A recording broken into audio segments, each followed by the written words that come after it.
Hi, everybody. It's John DePietro. We are at the, as it says right here, the Northeast Conference on Camping and Trade Show. We're in Sturbridge, Massachusetts, and we're with our good friend Rick Abare from the Maine Campground Owners Association. And you told us you would keep us up to date on what's going on with that tax issue in Maine. And Rick, tell us the latest since we spoke last week. Well, 1809 is now in front of the House and the Senate, and we expect that it will pass. And then we just have to deal with the Appropriations Committee and make sure that they understand how important it is that 1809 become legislation in the state of Maine.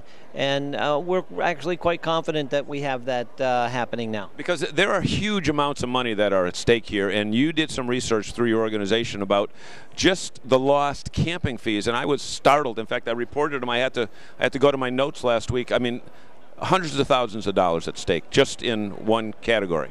Well, it is incredible. If you kind of have to run through the numbers, it is a numbers game.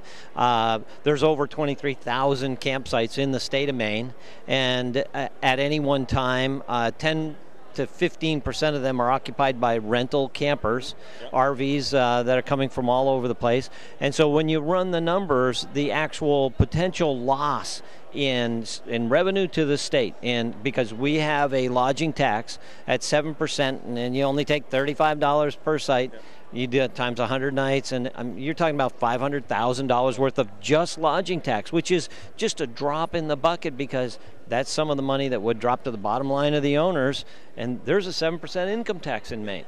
So when you Well, I just want to stop you for 1 second, because you were using $35 a night, and that's not an inflated figure. That's a low figure. So in reality, it's even more than that. But I think you didn't want to make it look like you were crying wolf, right? That's exactly correct. I don't want to overstate the issue. Currently in Maine, there's a fiscal note attached to our bill at about $130,000 a year. Rick, explain that term, fiscal note, because a lot of people that are not from the great state of Maine might not know what it means. But I guess every time a bill is passed that or talked about, there's money attached to it.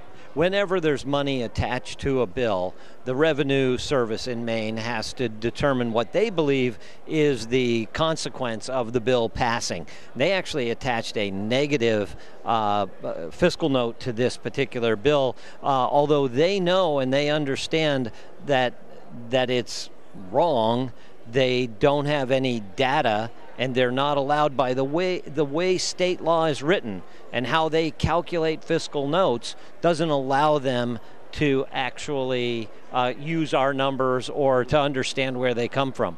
But nonetheless, they would like to see us change the way sales tax is collected in Maine. So there's big money involved in the state of Maine, and can we ask you if we can continue to contact you to get updates on this? Certainly. You can contact me anytime, John. Thank you very much.